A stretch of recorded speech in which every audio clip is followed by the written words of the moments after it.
we have a 20-minute presentation of a product that is terrible, right? Like everything is breaking, like it's Yeah. like full of bugs. A live demo, haha, how everything breaks just before the demo, everything is super broken. And then these guys see what we're doing and they're like, yeah, what's the price? We want to subscribe for a year. I don't think about competitors at all. Competitors are great because competitors make you realize that there's a market and there's demand for something that you're building. Welcome everyone. I have today a special guest, Rangel. Welcome to Codelevate podcast. It's a great pleasure to talk to you today. For the people who don't know you, maybe we can start with a quick introduction. Thank you for having me. So for those of you who don't know me, I'm Rangel. I'm currently the co-founder of Praven Intelekt here in Bulgaria. I know it's a mouthful. I graduated from Harvard with a degree in computer science. Then I went through Entrepreneur First and Y Combinator with my previous company. And now we're building the cursor for European lawyers. Yeah. Cool. Thank you for the quick introduction. So I'm sure today all the people that are listening to us are going to learn a lot from you. And the idea is to really go through your product experience. So we are not going to focus on you as a person. We're gonna try to explain more what is your experience, even the failures that you had throughout these years, and hopefully people also learn a bit about you and your experience. Let's zoom out a bit from the bigger picture. Okay, you mentioned that you graduated Y Combinator, right? That was in which year? 2023, winter 2023. Okay. And that was with another company that you started then? Yes, my previous company was called Rex, and we tried a lot of things. Initially, we were a machine learning observability platform. When we finished, we were an API provider for calorie information from photos of food. Okay. So very radically different, yeah. So we're gonna come back to that topic as well, okay? Um, After Y Combinator, obviously, you came back to Bulgaria. Basically, 2023, I went to the Valley. Then we came back to Europe with my co-founder. He was Lebanese, living in Switzerland. We were working out of Zurich for the good part of 2 years, after which I decided that it's time for me to go back home with my wife. We wanted to start a family, be closer to parents, etc. So yeah, we made the decision around that time. Um, my co-founder and I also had different visions about the future of the company as well. And it felt like a good time to part ways. So yeah, there's no hard feelings between us. We're both on great terms. So yeah, it's a great experience having done and seen the Silicon Valley, how things happen over there, coming back and bringing all of this know-how and knowledge to Europe and to the local ecosystems here. And now you are focusing on Praven Intelekt. Yes. What is Praven Intelekt? So Praven Intelekt is basically what we aim for it to be is the cursor for European lawyers. It's basically an AI assistant for lawyers that helps them with research, document drafting, as well as editing templates, all of that, all in one product. And we're starting with Bulgaria, but ultimately we want to go into Central and Eastern Europe and then Europe as a whole. Yeah. So one of the challenges that I see quite often with early stage founders is how do you come up actually with the idea for your startup and that hey, this is gonna be the success. Yeah. Maybe you can share your experience. Of course. My stance is that ideas are cheap and it's all about execution. And I think most ideas fail not because they're not good ideas or because the founders were not smart enough or something like that. I think most ideas fail because nobody needs them. So I think a lot of people start off saying, hey, I have this idea. I'm just going to build it and execute for like 6 months or like, I don't know, a year. And I'm just going to go to the market and, everybody's gonna buy it. Um, and they just spend so much time building these complex architectures, these complex structures before they actually talk to a customer, right? And they're like, no, we're not ready for the demo. They're not ready for the demo. I'm like, yeah, like you actually have to talk to your customers way before that. You have to know who you're selling, and you have to know what that customer's problem actually is. Because you can start off with an idea, let's say something simple. You want to add agents to Google Docs or spreadsheets or something like that. A ton of finance people are using Excel. And then now, all of a sudden, you have one of two choices: spend 6 months to a year building Excel with agents incorporated in it, and try to rebuild all of the financial workflows, because you're just a brainiac and a genius and you know how everything works. Or you can go and talk to, I don't know, 7, 10 finance people and ask them, hey, what is one problem that could be really easily automated in something that you do daily? And I can just tell you, my accountant can give you 10 of those easily.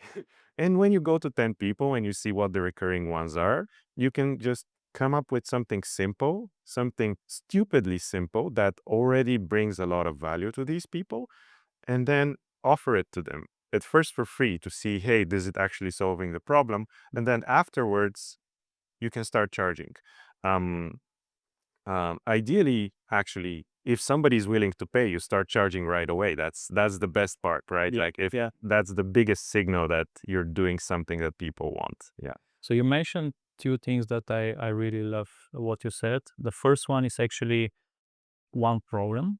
I think one of the challenges that I see quite often is that early stage founders, they are always pushing more and more and more features before they go live, so that they feel like they have a whole solution ready to sell.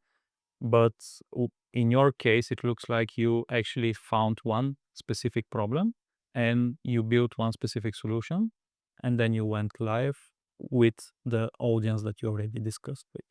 Exactly. So this is something that we learned actually during YC, and it took quite a while for me to internalize as well. Is basically, you might think you have a great idea, but until somebody says, hey man, this is amazing, I want to pay for it, you actually don't. Then you need to iterate a lot on this. So when we were building Rex, at first we started off as a machine learning observability platform. We actually didn't have the customers first, Okay. which was a big mistake for us, right? Like we started building some features, Yeah. some code, and then all of a sudden we realized, hey, like we don't actually know who the buyer is because, for example, the difference between what Tesla needs as machine learning observability versus what standard AI needs versus I don't know, Amazon, like those are completely different things. Yeah. And for us, like what we should have done instead is actually start with the customer, solve their specific need first, and then move forward. Uh, so yeah, we ended up pivoting away from that, Yeah. and we iterated a lot, did quite a few launches, and then you start realizing, hey, after each launch, I'm throwing away code that was months of work. So you stop actually doing months of work, and you're actually, hey, this is kind of the idea. How many people are gonna sign up? What is their initial feedback? Is it good? Is it bad? And then that just kind of changes the way you work a lot. Yeah, So maybe you can touch upon the process that you used for Praven Intellect and how did you actually validate the idea? 100%. So for Praven Intelekt, my wife is a lawyer, and we've been talking a lot um, ever since we moved back to Bulgaria, how legal is ripe for disruption from AI. Like legal is one of the best use cases for AI because you have structured data, there's a clear set of rules that is applied everywhere. So AI is just amazing for that. And we realized, hey, when is one of the big players actually going to come and focus on Bulgaria and produce a product that is good for Bulgarian lawyers? I mean, chances are not in the next 10 years, right? Yeah. So, so our thinking was, hey, let's actually try to build something very simple and stupid at first, which was a research tool specifically for orienting yourselves in the laws and the high court decisions. Okay. That didn't take long. I don't know. I think I spent a weekend on it or something Okay. like that with Lovable to Yeah. just build an MVP. And after that, I probably just fixed a few bugs when my wife told me, hey, this doesn't work, that doesn't work. But in the span of a week, we already had an MVP that, of course, couldn't support more than 10 people at the same time, but it didn't need to, right? Yeah. So we go and we present this. A friend of ours saw this, and then he's like, guys, this is amazing. Let me actually introduce you to this company who has exactly this issue and is looking for something very similar to this. We have a 20-minute presentation of a product that is, in my opinion, terrible, right? Like it's everything is breaking. Like, for Yeah. example, you log in, then suddenly you see a white screen, but then 50% of the times you don't. Like it's Yeah. like full of bugs. So I'm like, oh yeah, a live demo, haha, how everything breaks just before the demo. Everything is super broken, right? And then these guys see what we're doing and they're like, yeah, what's the price? We want to subscribe for a year. And Wow. then we're like, wait, what? And they're like, yeah, we want the whole legal team to subscribe for a year, which is like 5 people.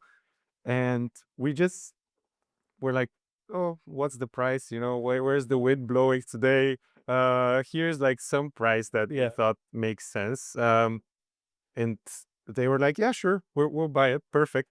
And then we just invoiced them for a year on this shitty MVP that Wow. took like a weekend. And then we were like, whoa, there's something here.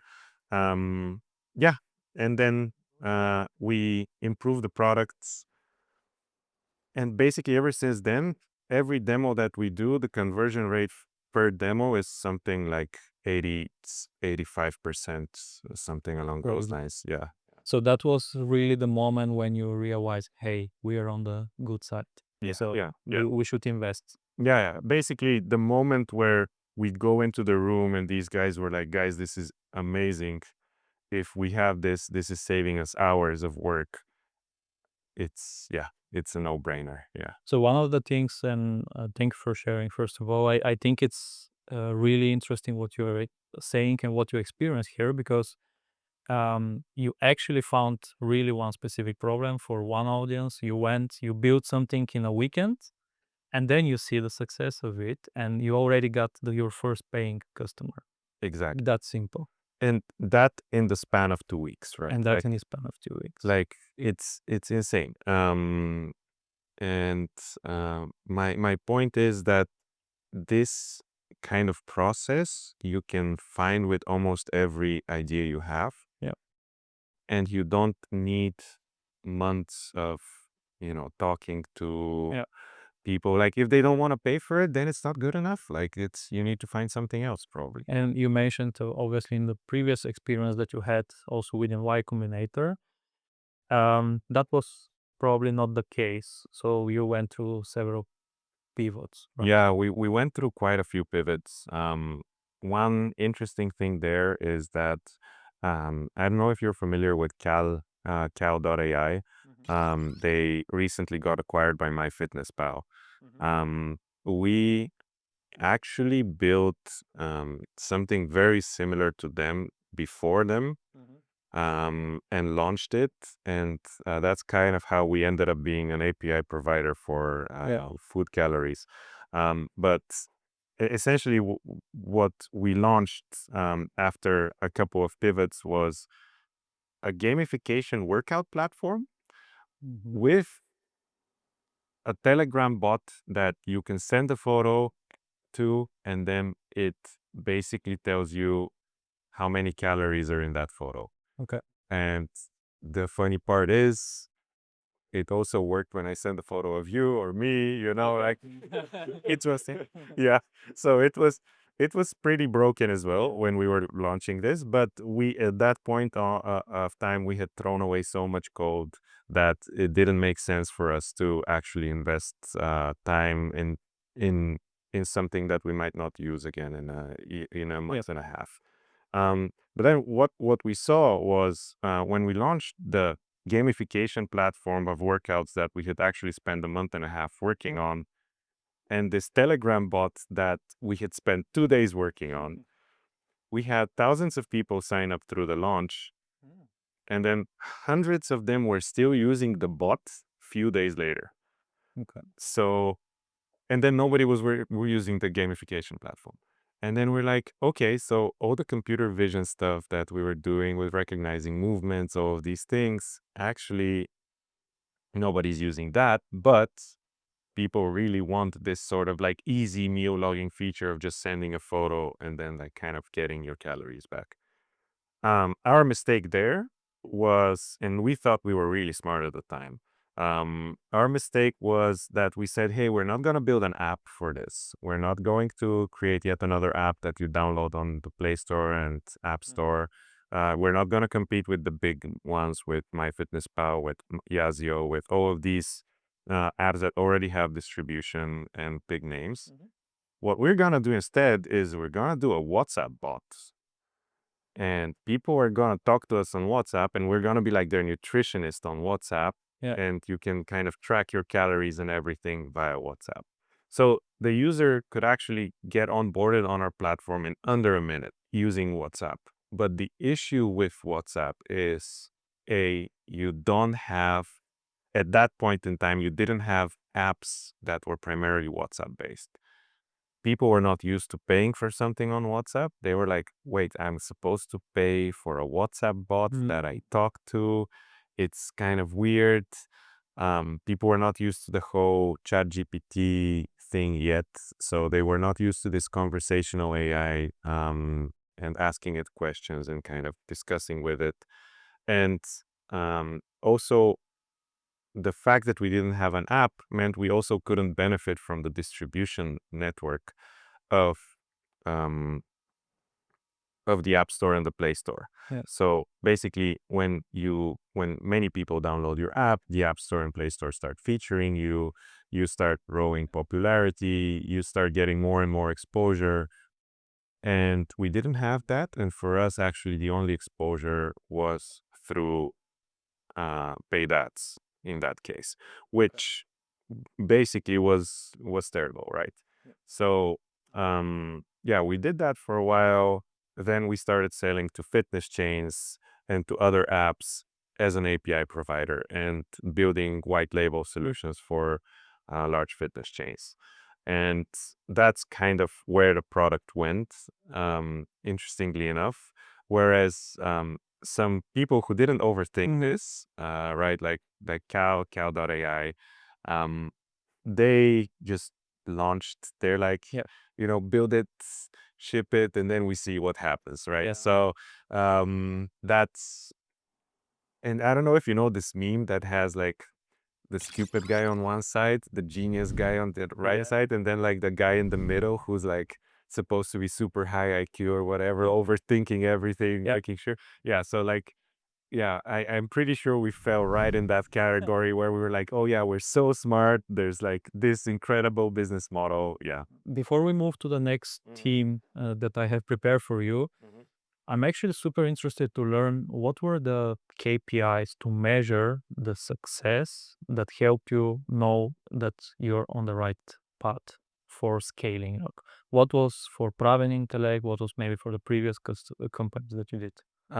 So for Rex, because we weren't making a lot of revenue, we were like actually looking at registered users and then active users. And for us, the biggest problem there was actually getting users to stay after day 7. So the day 7 retention rate for us was crucial there. Okay. Because it meant that if a user stays after day 7 and keeps using us, then they're gonna stay for a lot longer. Okay. But for Praven Intelekt right now, it's mostly MRR. Okay. We are looking at messages sent per user, etc. Like those metrics are important to us. Mm-hmm. But the biggest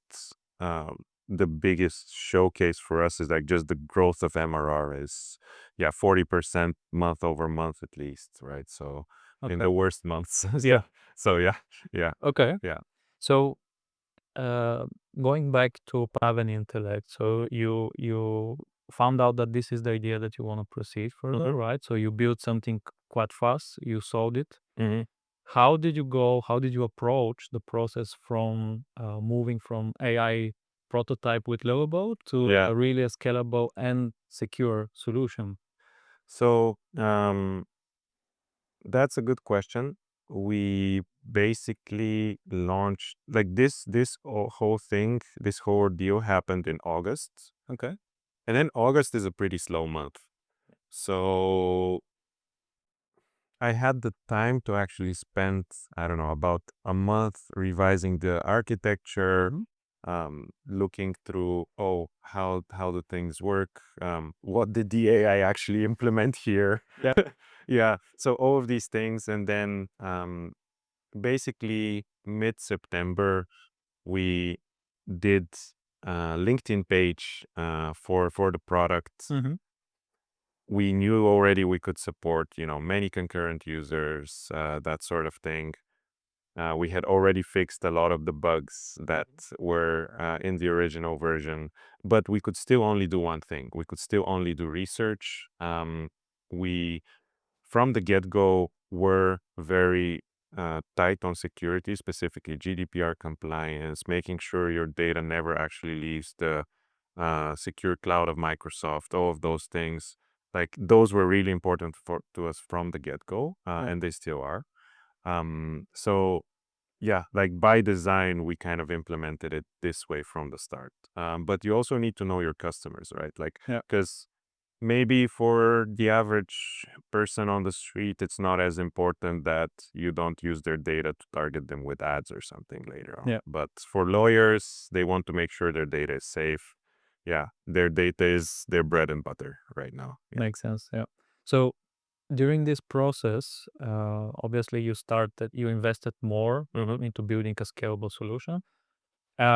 Was that also the moment when you started getting feedback also from I, customers? I will caveat this, right? Like we're not building a scalable solution yet. Okay, So let's define you, what is a yeah, scalable yeah, solution. yeah. In my head, a scalable solution is you have a Kubernetes cluster that can support Okay. hundreds of thousands of people. You spin up instances dynamically. You have this whole uh, complex Yeah. infrastructure behind the scenes. Okay. So for us, none of that was happening. We just have a server. Okay. We had a server that was, we just bought a bigger server Yeah. in AWS. Yeah. Yeah. So, and then we scaled the Docker container to support more people. Okay. So like it's, at this point in time, we're still not building anything that we're not going to, we can say Mm-hmm. we're gonna throw this away in a month and a half and we wouldn't have an issue with that. Okay. But we want to make sure, of course, like security, privacy, all of these things work. The actual laws get updated, all of these things that we're saying we're doing with this first initial version, we actually want to make sure, hey, this actually works. And then when you don't overpromise, but you overdeliver, Mm-hmm. um, then people are really happy. And we were moving with feedback from users from the very start, right? Like my wife herself is a lawyer, so Yeah. she was the initial person providing me feedback all the Mm. time. And then when we started working now with this company, they started giving us a lot of feedback right away. They're like, hey, for example, I searched for this. It's supposed to find this one EU directive. It doesn't find it. why could that be the issue? And then I look it through the prompts, I look through the infrastructure. I'm like, oh, so here, this is getting lost in translation or something Yeah. like that. So basically, but at this point, we're still not sure this is a business that's going to scale and it's going to make money, right? Like at this point, we're still willing to throw all of this away in the next month. Yeah, Okay, got it. yeah, yeah. So what were the challenges actually during this process? For me, the biggest challenge is and still is shipping quality features and finding this balance between shipping a feature that is good, that people love, Mhm. that is not too buggy, but at the same time, not spending too much time on it. And one thing that I found is people oftentimes don't know what they want. They tell you they want one thing, but what they want is actually something completely different. So this is something that I would encourage many of your listeners to also do is when you go and interview a customer, when you're actually talking to the user, understand how their workflow actually works. Because they will tell you, hey, it would be amazing if I have access, for example, to the data protection regulation of Australia because I had this one case Yeah. that, was taking me forever and I had to do all of this research. And when you dig a little bit deeper, you're like, okay, so how many cases do you have with Australia? How many, like what exactly is the situation here? They're like, well, there was this one case, but it took me really a long time. And I'm like, yeah, but on a day to day, you're dealing with this court, you're dealing with that database. This is slowing you down. And then they go into and actually explain to you what the actual workflow they have right now is. Um, and uh, for me, just figuring this out took a while, right? Like that people, they want to be helpful to you, so they will make up problems. Mhm. They will make up problems that they have that they don't actually have. And then if you're a new founder, if you're just starting out, you're like, oh my God, this is amazing. This guy gave me a gold mine, and then they start and they integrate, I don't know, the whole legislation of Australia into a product that is meant for Bulgarian lawyers, right? Like that's Okay. kind of like Yeah. what I'm trying to illustrate here. Yeah. Yeah. So I think that's super interesting what you're explaining because one of the challenges that I've also seen when building products is how do you make sure you're building the right thing? Because obviously during this process, you also mentioned like many of your customers early stage, they provide you feedback, but how do you know which feedback you need to focus on? Um, so I split feedback in a couple of buckets. Mm. One bucket is these are bugs that will take me half an hour to fix. Okay. I fix those immediately. Like they're out the next day.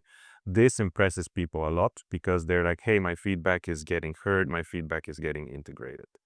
Then there's the bucket of this is a feature that will take us a couple of days or like some sort of twist on an existing feature, something that would still make sense, but we wait to hear about it from more than one user, right? Like we wait at least for a couple of users to request it so that it makes sense for us to build it.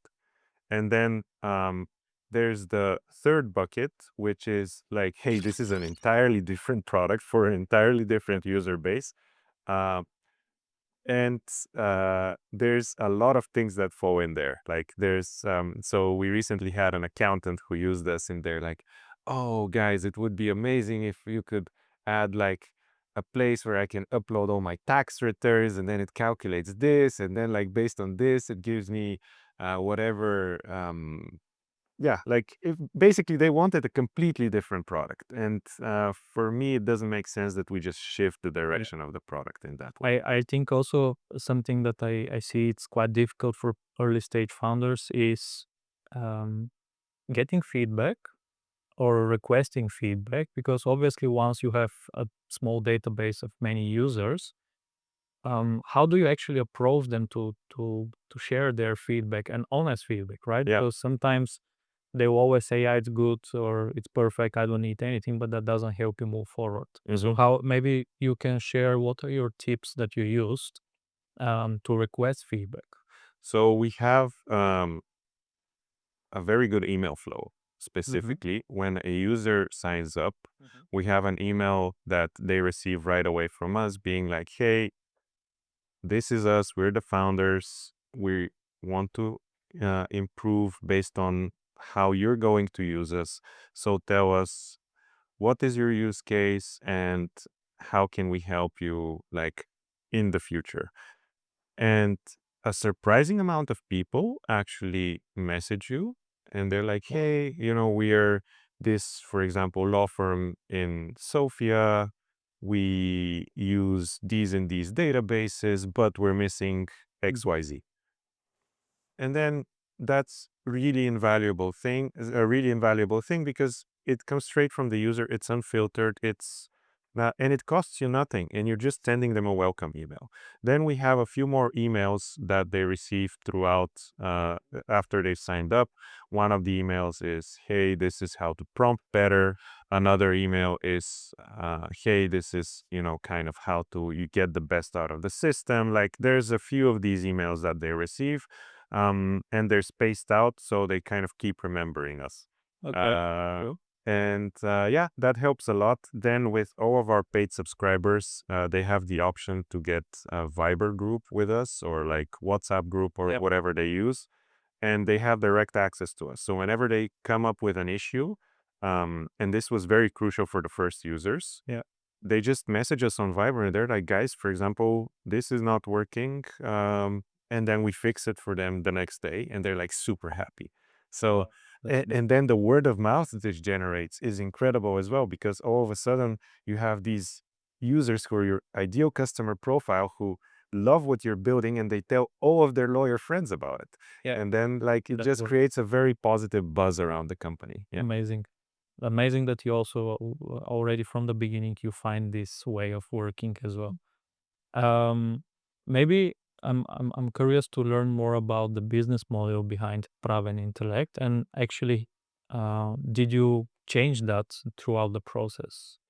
So no, but we will. Okay. So right now we're subscription based, and we have two subscription tiers. One is the light, that is meant more for professionals who use who do legal research, but they're not really lawyers. People who try to, I don't know, HR people, accountants, that sort of profile. And then we have the premium, which is a lot more usage, unlimited. And there we have most of the law firms. So the fact that we're on a subscription basis is great because a lot of the law firms come on yearly subscriptions. Yeah. So we directly book annual recurring revenue, which is amazing. Yeah. But the one thing that we cannot do now that we're rolling out a few new features like document editing, etc., Mm-hmm. um, is some people use it a lot more than others. Yeah. So we are going to roll out a pay-per-use model as well. So with something very similar to what Cursor and Cloud Code have, where if you run out of your subscription, you start getting billed Yeah. as you go, pay as you go. Okay. Super interesting. Yeah. Um, I'm also super curious to understand actually. Obviously, you found a market and you caught it in the early stage, right? So maybe at that time you didn't have many competitors hmm in, or maybe you already had, but indirectly. How? What is your vision when you want to differentiate from the competitors? So this is a great question, and thank you for it. I don't think about competitors at all, not in the very least. Competitors are great because competitors make you realize that there's a market and there's demand for something that you're building. The fact that there's a huge competitor, let's say, doing this in the US means that there's a market for this Yeah. and that it's a huge market, right? So, um, right now, I'm not afraid that was me before. I was very afraid of competition. I was looking for places, hey, where there's Yeah. no competition, where we could um, we could be the first mover. We could become like a huge company because we're gonna create this market like Uber did or something like that. 90% of the time, it doesn't make sense. And even Uber, for example, competed with taxis. Airbnb competed with hotels, right? Like they knew that there was a market there, like there was a hypothesis, like a strong one for a market. So my advice to young founders is competition never killed a startup. Execution kills a startup, right? Like, or lack of execution, or like taking the wrong decisions at a given moment kills the startup. Running out of money kills the startup.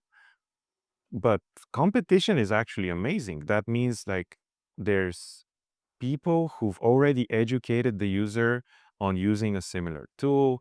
That means that there's people who are already doing a lot of the work you have to do otherwise. Yeah. And if your tool is actually great, and if your tool is doing a good job and it's giving people a lot of value, then they can compare you to that competition, and they can be like, hey, these guys are actually doing amazing. But the reason why we don't think about competition is we'd much rather be customer obsessed and actually talk to our customers, build upon what they actually want, Yeah. rather than worry, hey, this competitor, for example, rolled out thinking mode or something. Like, yeah, sure, that sounds great, but did any user actually request this? If not, it doesn't make sense, right? So, yeah, like that's my stance on competition. Yeah. So, what is your actually current state of Praven Intellekt? Where do you stand at the moment? So right now, we're at a bit over 150K ARR. We started 6 months ago, if we count it from the beginning of September.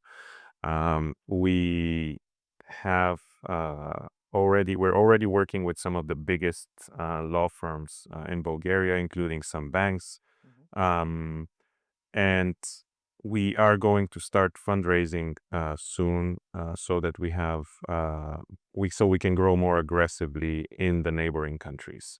So our vision is to consolidate the market in Eastern Europe that few people and few of the bigger companies are actually focusing on, and then we become a very strong player in the region, and that could be a very valuable company. That's our current Okay. stance on things. Yeah. So you obviously have also experience with Y Combinator, Mm-hmm. and you mentioned now that you potentially will look into investors, right? Mm-hmm.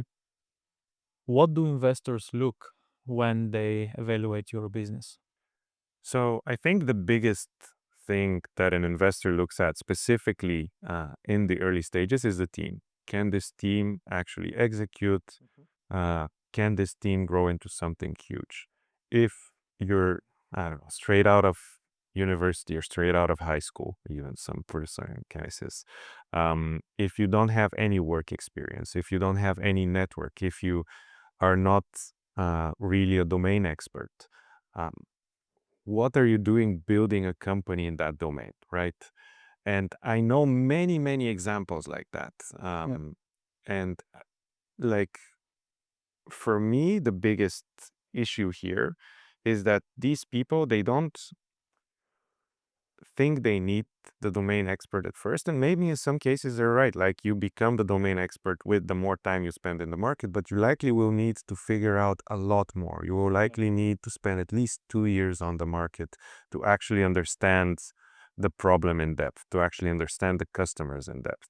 So the team is one.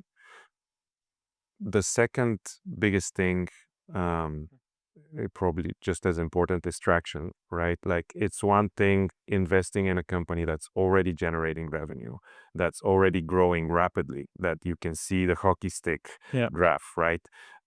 That's amazing. And that de-risks the company a lot because you know, hey, worst comes to worst, these guys can just downscale and they're still going to survive. Just the traction is key.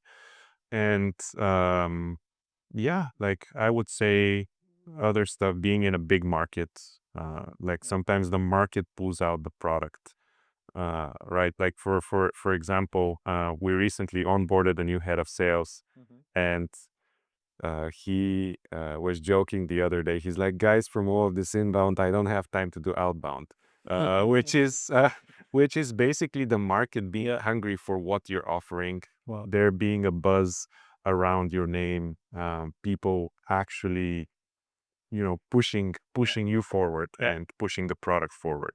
Yeah. Amazing. Amazing. So actually, I'm super curious because looking back at your experience for the last couple of years, including Y Combinator, the previous startup, and also now with Praven Intellekt, maybe you can touch upon like what lessons shaped how you build company today. Um, hmm, good question. Because after every Yeah. process, obviously you learn something, right? Mhm. And the more you go through this process, you become even better and better every time. So what were the lessons that really changed you as the way how you think today? I have a few. Hmm. First, the biggest one that I would encourage all young founders to to follow is to not worry that somebody will steal your idea. I know so many Yeah. people. We had like people who had like ideas for startups in university who would walk around with NDAs. Like they would ask us to sign NDAs as their friends before we talk to them about their idea. Stuff like that. You're like, dude, this is ideas are free. Like I'm not gonna go and spend the next 7 years building a company because you told it to me over dinner, Yeah. right? Um, of course, that doesn't mean you should go to dinner with your competitors, your direct competitors, and tell them, hey, this is exactly what we're building. I'm not saying that either. Yeah. Uh, but my point is, ideas are free. Talk to as many people about them. Get your bubble burst. Like, get them to poke holes in it. Like, try to see why it couldn't work. Understand if they're wrong, but, and then maybe still give it a try. But understand the issue, like what are people thinking about this, like how is it being received, right? That was very big for me. Another very big lesson that I learned the hard way, again, throwing away code, like so much of the Mhm. building that you do is gonna get thrown away. Like just don't overthink it, just ship it, launch early, launch often. If you can do a launch a month until you find what you're working on, that's great, right? Like if even if you can do it even more frequently, that's amazing. But yeah, it very rarely works that after a launch you will have 20,000 people knocking on your door wanting to buy your thing. Most of the time, it's just no one, and you find like this one customer who's actually good and gives you valuable feedback, and then you can iterate and do the next and launch the next thing. So yeah, just don't worry about launching the perfect product, just launch it. Yeah. And then final one, maybe would be very kind to others and provide as much as you can and help others as much as you can, because you never know who will help you further down the line. You never know who you're going to end up in business with. Like some of these people that you're drinking beers with now might end up in very high positions in various organizations. You want to keep all of your doors open, and you want to be on good terms with as many people as possible. Super interesting what you mentioned. And where do you see yourself maybe 1, 2 years from now with Praven Intellekt? Ideally, we have captured a good chunk of the Central and Eastern European market, and we would be looking more towards the Western European market in that case. Like Yeah. for us, we want to have a product that operates in the entirety of the European Union, and you, as a Bulgarian lawyer, could easily take clients in for example, Germany, France, and And the other way third around. time, and the other way around, right? Like we want to allow the business to prosper across Europe, like remove all of these borders and hurdles that you basically, if you want to start an operation now in Bulgaria, you probably need to talk to a lawyer in Bulgaria. If you want to do it in Romania, again, you need to do a lawyer in Romania. So yeah, for us, the vision is, hey, we want to create one integrated market in Europe and help get to that point. Yeah. Makes sense. Yeah. Great. So if you are starting a new AI startup today, Uh-huh. what would you focus on first? Good question. Depends on whether it's B2B or B2C. Depends on whether I have someone who is a domain expert next to me. But let's say in the general case, I would first, if I don't have a domain expert, I would try to find one as soon as possible. So let's say you're starting a fitness product, go find someone who has 10 years as a trainer experience, as your co-founder. Find someone who's deeply ingrained, has a network that can help you. That's the first thing. Then the second thing is I would define a very tight ICP and actually build for these customers. So I don't want to start from an idea where I don't know who I'm selling to. Like if everyone's your customer, nobody's your customer, right? Like that's just the reality of the market. So you just need to make sure you have a very clear idea of who you're targeting and why you're targeting them. And how this is going to bring value to them. And that's why a domain expert is so key in so many points, because you have someone to iterate with, someone who walks you through their workflows, etc. Yeah. Great. So if you actually can give one final advice to early stage founders who are building also now AI startups, what would that be? One thing I would advise founders is to not get caught up in fake work. What I mean by fake work is doing the work that you want to do instead of the work that you have to do.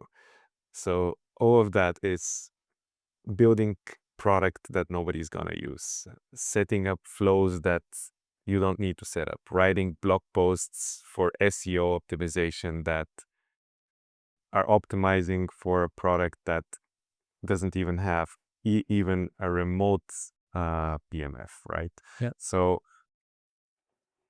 I would say do the things that matter, talk to customers, ship products that customers want and the features that customers want. Like ship one killer feature, don't ship 10, right? Like you don't need 10 features to start. Like you just need the one thing that is the bottleneck. Identify the bottleneck and just ship that.